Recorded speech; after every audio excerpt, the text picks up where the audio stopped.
Jadi kalau FAST ini sendiri sebenarnya adalah konsep internasional yang kita gunakan.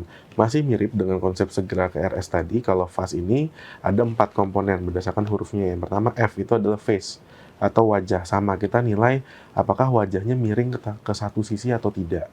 Yang kedua adalah arm ya, lengan. Jadi lengannya apakah ada kelemahan atau tidak bisa digerakkan satu sisi. Yang ketiga adalah speech, jadi kemampuan berbicara ya, apakah dia gangguan berbicara atau gangguan memahami kalimat, itu juga bisa jadi tanda-tanda stroke.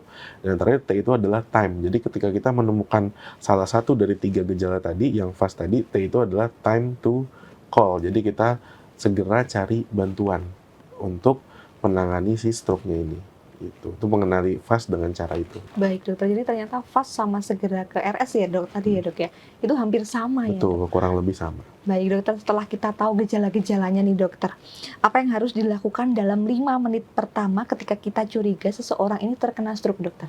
Betul, jadi dalam 5 menit pertama ketika misalkan di rumah kita atau kita di suatu tempat menemukan orang yang tiba-tiba mengeluhkan, oh tiba-tiba tangan kiri saya tidak bisa digerakkan, atau tiba-tiba bicaranya jadi aneh, jadi pelo atau jadi cadel. Dalam 5 menit pertama yang paling krusial adalah kita harus segera menelpon untuk bantuan. Idealnya kita bisa telepon ke ambulans atau ke PSC. Kita telepon ke ambulans, kita laporkan keluhannya dan kita minta supaya pasien ini segera dibawa ke RS. Karena itu adalah langkah pertama yang harus dilakukan.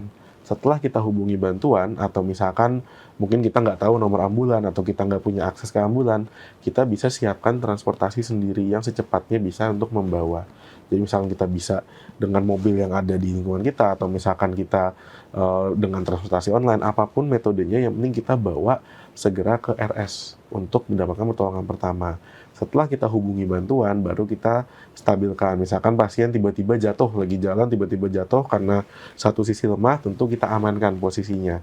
Biasanya idealnya kita sarankan pasien untuk berbaring dan dengan kepalanya ditinggikan sedikit, sekitar 30 derajat, sambil menunggu pertolongan itu tiba. Nah, selama pasien itu masih menunggu, kita bisa dampingi, kita pastikan apakah kesadarannya terganggu atau enggak, apakah pasien nampak nggak sadar sama sekali, dipanggil nggak respon, atau pasiennya malah jangan-jangan tidak bernafas, tiba-tiba henti nafas. Itu kita waspadai tanda-tanda bahayanya sambil menunggu pertolongan itu datang. Itu. Lalu misalkan kita kondisinya di kantor ya, cuma sama teman kantor, kita bisa segera hubungi juga ke keluarganya atau ke orang terdekat dari si pasien tersebut untuk mengabari bahwa tiba-tiba mengalami serangan stroke dan perlu pertolongan segera. Jadi itu 3 hal utama yang kita utamakan. Nah, mungkin selama ini ya banyak di masyarakat beredar, oh kalau stroke misalkan kita tepuk-tepuk di area bahu misalkan, atau kita boleh tusuk jarum dulu, atau misalkan oh kita kasih teh manis hangat dulu misalkan supaya dia nggak lemes lagi. Nah, itu sebenarnya anggapan yang kurang tepat. Gitu, karena memang tadi kalau stroke itu terapinya memang bisa dilakukan di rumah sakit saja. Jadi kalau kita misalkan malah kita tusuk dengan jarum atau kita tepuk-tepuk, sampai saat ini belum ada bukti yang kuat bahwa hal tersebut bisa mengobati stroke. Sehingga kita malah salah fokus, malah melakukan hal-hal yang kurang penting, hal pentingnya jadi tidak kita lakukan. Nah, itu yang jangan sampai terjadi pada masyarakat. Gitu.